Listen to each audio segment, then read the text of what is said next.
La perle de Polynésie va enfin devenir une culture 100% locale. Des formations professionnelles vont permettre aux Polynésiens d'apprendre à greffer parce que jusqu'à présent, seuls les Chinois savent le faire.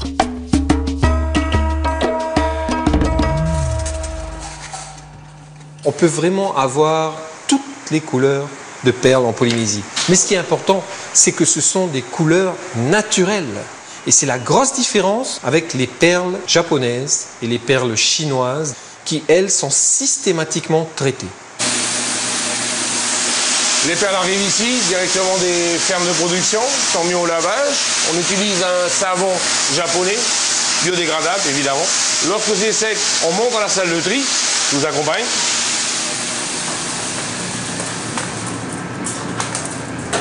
On va faire des sélections couleurs et surtout des sélections par type de lustre. D'accord ? Le lustre, c'est la capacité qu'a la perle à refléter l'image. Donc plus le lustre est important, on en distingue 5 niveaux, plus vous avez l'impression de plonger dans le lagon.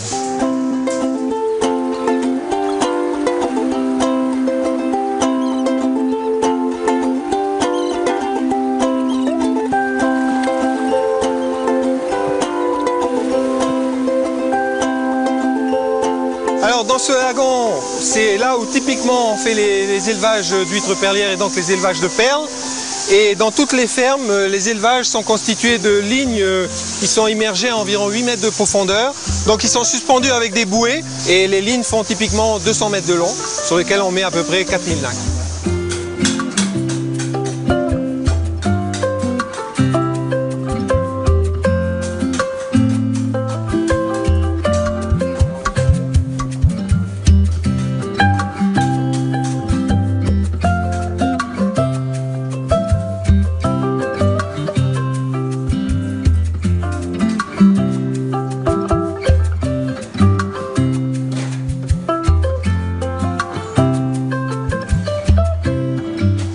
Il a fallu presque 20 ans, mais on a trouvé une technique qui est vraiment formidable, puisqu'elle nous permet d'avoir des nacres en quantité.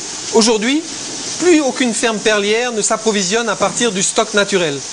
Donc ça, c'est vraiment un point fondamental qui explique en partie le succès de la perliculture en Polynésie par rapport aux autres pays du Pacifique qui voudraient faire la même chose, mais qui n'en sont pas encore au stade où on en est au niveau de la maîtrise de l'approvisionnement des stocks.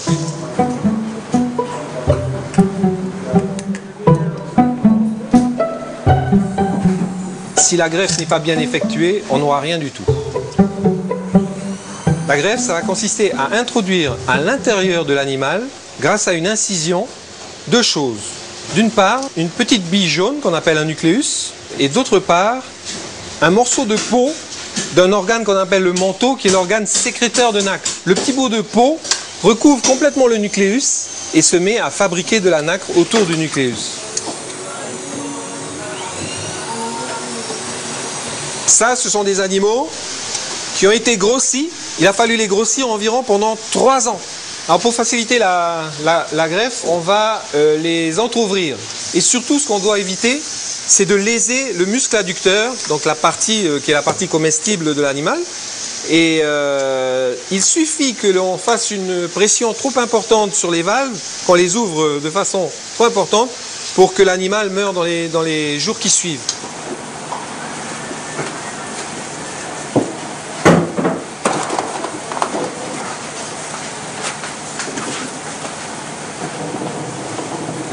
Après la greffe, que l'on a vu tout à l'heure, on met les animaux dans l'eau et on les laisse pendant environ 2 ans.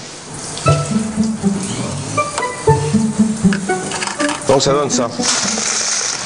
En l'occurrence, ce sont des perles un petit peu colorées, naturellement, mais qui ont un lisse particulier. Collier très long, spécialement destiné à l'Europe. Il y a déjà de nombreuses années, on a fait le choix des greffeurs polynésiens et on en est vraiment très satisfait. Est-ce que c'est un choix politique? Oui, on peut dire ça comme ça.